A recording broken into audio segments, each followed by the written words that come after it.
তুমি মনে করো সাকিব খান এই যে গেল কলকাতার যে এফডি এসকে কি এটা, মানে এই চ্যানেল এই প্রতিষ্ঠানের নামটা কি, এসবি। চলিক বাসায় ছবিতে কথা মূলত যে কাহিনীটা হয়েছে গেল আগে যে একজন পারফেক্ট হিরো ছিল, চেহারা সুন্দর নাই কিন্তু উনি পারফেক্ট ছিল পারফেক্ট ছিল, তার বেশি একটা স্টাইলও ছিল না।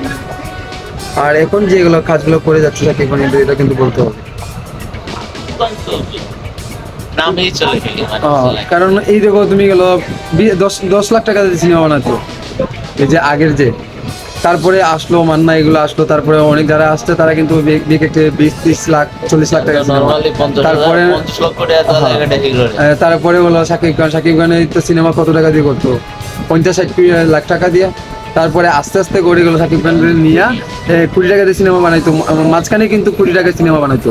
তারপরে আস্তে আস্তে করে এখন গুলো কত টাকা দিয়ে আসছে, একটা দেশের নাম দেশের নাম। এক কোটি আসলে বাংলাদেশের হিরো, আরে ওয়ার্ল্ডে দেন না, ইন্ডিয়া ফেমাস শাকিব। এখানে কিন্তু যৌথ প্রযোজনা সিনেমাতে কিন্তু টপে আছে। ইন্ডিয়াতে ভালো ছবি করতেছে, জিতের সাথে পাঙ্গা পারলা ফার্স্টে পারি তো না, তারপরে তো খারাপ মন্তব্য করে না, জিতে দেখে তো সাকিব আসো। ওয়েলকাম না, হ্যাঁ এখন তো ইন্ডিয়াতে হাল তো সাকিব খানও দূরে, তারা তো হলো। কলিকাতায় তুমি মনে করো সাকিব খান এই যে গেল কলকাতার যে এফডি এসকে কি এটা, মানে এই চ্যানেল এই প্রতিষ্ঠানের নামটা কি, এসবিএফ চরকি, কত বড় প্রতিষ্ঠান ইন্ডিয়াতে। শাপলা মিডিয়াতে তো বেশি শাপলা মিডিয়া তো বাংলাদেশের, ও তো সেলিম খান মারা গিয়েছে, তার ছেলেও মারা গিয়েছে। একটা লোক ছিল, মানে হ্যাঁ, অস্থির লোকটা ছিল সে। মানে অস্থির লোক ছিলেও, কিন্তু ওনাকে অনেক, আর এইসব প্রসঙ্গে যাবো না, কিন্তু উনি ভালো ছিলেন, মন্দ ছিলেন, একজন মানুষ সবকিছু। মারা যাওয়ার পরে আর এগুলো থাকে না।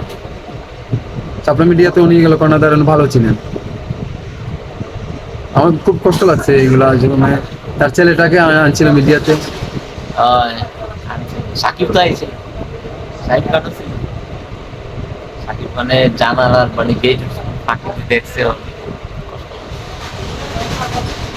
অনেক সিনেমা আর জন্টু এই শালা হলো দুর্মুখী সাপ, এই শালা যে করা কথা কয় জন্টু, ও কিন্তু দুই দুই মুক্তি সাপ। মানে সিনিয়র পার্সন একজন, কিন্তু আর্টিস্ট, কিন্তু পরিচালক হইলে কি করবো, হয়তো ইকবালের সাথে কানেক্ট।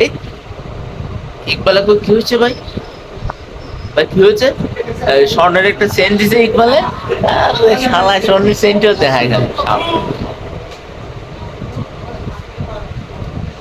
এখন কিন্তু সাকিব খানের পারিশ্রমিক বাড়ছে, পারবো কত বলো তো? তার ভিতরে ট্যালেন্ট হইবো, এখন তো কোটি টাকা আরে না মিয়া, বর্তমানে তুফানে সিনেমার পরে এখন 2.5 কোটি টাকা।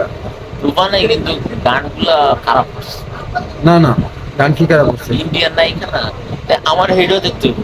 পরিমণি কি করে, ভালোই তো। পরিমণি কি করে নেগেটিভ গান গায়, হয় যেমন ভারতের নায়িকাটা করছে, এটা কি করছে, এটা নিয়ে তো দেবে কমপ্লেন। কিন্তু যে একটা শুটিং করতে গেলে কি, ওই যে ফেইনের অতিরিক্ত সিলেট ছিল, এর জন্য তার কাপড়টা ধুয়ে গেছে। ওর তো অনেকে বলে ওর ছিল না, কিন্তু ছিল তো। আরে ছিল, এটা তার তার ব্যক্তিগত ব্যাপার। হ্যাঁ, আর ওই যে গেলো, তোমার ভালো লাগে না, তুমি এটা দেখো না। দেখুন এই, আচ্ছা আমরা যে ছোট ছোট ড্রেস পরাতে দেখি আমরা, ওই যে মিডিয়া অন্য অন্য দেশে, সাউথে। খালি বাংলাদেশে ঝামেলা আর কেন বাংলাদেশের ওই যে নায়িকা ববি, ও কি ড্রেস আপ করে? কবি এই যে পরিমণি কি করে, পরিমণি পরিমণি মাহিয়া মাহি কি করে, ওই যে আরেকটা চেরিমণি কি করে, তো এটা একটা ছবি। তাহলে আমার ইন্ডিয়ান একটা নায়িকা, অর্থ হইলো কি, ইন্ডিয়ান নায়িকা গুলো বাংলাদেশে কাজ করতো না, দেবের হইলো একটা কথা।